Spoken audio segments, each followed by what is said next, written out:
지금 총선 출마 관련해서 우병우 전 청와대 민정수석 이름이 거론이 되고 있는데 아마 인터뷰 질문에도 국가를 위해서 할 수 있는 일이 뭘지 고민 중이다 이런 답을 했습니다.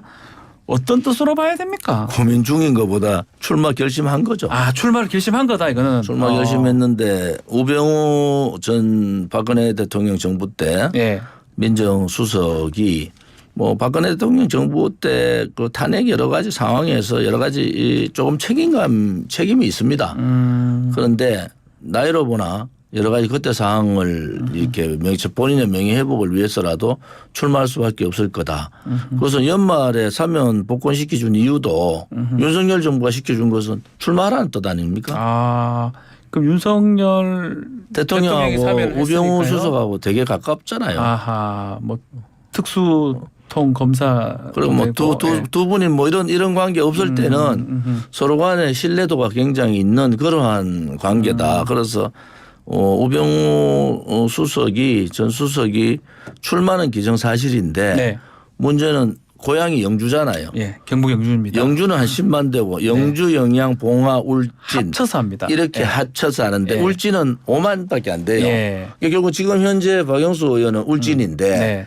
영주 10만 있는 고향이 영주인 우병우 수석이 유리한데 네. 경선은 또 다른 문제잖아요. 국민의힘으로 갔을 때 박영수 의원도 검찰 출신인데 네. 초선 의원인데 나름대로 열심히 하잖아요. 네. 그러면 같은 검찰 선배가 후배 검찰을 정리하고 들어간다. 그것도 좀 모양이 이상하고. 그래서 고민이 있을 것 같아요. 네. 아마 대구 북구갑을 얘기도 나오는데. 대구 북구갑. 대구는 대구 북구갑을 이쪽에 영주분들이 고향 사람들 되게 많이 와서 살아요. 맞습니다. 그래서 출마를 하는데 고향으로 가서 할 거냐. 그렇지 않으면은 뭐 공천만 되면은 대구 와서 할 수도 있다 이래 보는 거죠.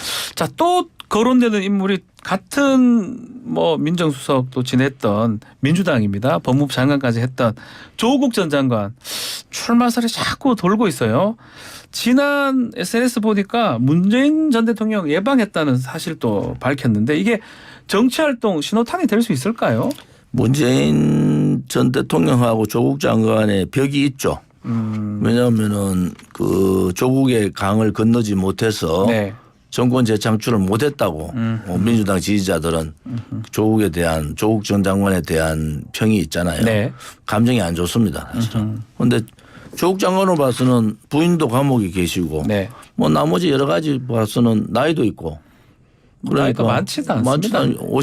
58인가? 예. 그러니까 우병우 수석보다 한 살 많다고요. 두 사람이나. 그래서 비슷한데. 제가 보기에는 출마를 하고 싶은 생각은 있는데 법적 문제가 어떻게 될 거냐. 네, 재판도 있고요. 또 하나는 이제 이재명 대표의 지금 상황으로 봐서는 만약에 조국 장관이 출마를 해서 당선되고 또 법적 문제 때문에 네. 국회의원직을 내놓는다 하더라도 조국 장관의 명예 회복은 일부분 되는 거 아니냐. 그러면은 다음에 이재명 대표를 대신해 줄 수 있는 그런 길도 네. 모색해 볼 수 있다 이래 보는 거죠. 자, 근데 많은 뭐 가정이긴 한데 만약 뭐 우병우 수석이나 조국 전 장관이나 이 출마를 하게 되면 이게 당선 확률도 좀 뭐 궁금하지만 역풍 같은 거 우려가 있지 않을까요? 우선 당선 확률은 둘 다 됩니다. 출마하면 됩니까? 네. 당선될 지역에 나가서 하니까 당선될 지역에 나갈 거니까 될 거다. 역풍의 문제는 우병우 전 수석보다는 조국 장관에 대한 역풍이 꽤 세고 네. 또 이재명 당대표가 조금 견제해야 될 상황도 있을 겁니다 아마. 그것은 이제 뭐 전체 선거에 악영향이 있다 이런 상황으로 갈 수도 있지만은 네. 나름대로 다음 정치 상황 일정들을 보면은 네. 그런 판단이 서지 않겠느냐. 그래서 친명계 쪽에서 썩박 맞이하는 그러한 그 반기는 그러한 인사는 아니다. 아닐 것이다. 역풍이 불면 민주당 의원들이 많이 떨어질 수 있으니까 그것 때문에 반기진 않을 것이다. 수도권에 영향이 있죠. 올 것이다. 알겠습니다.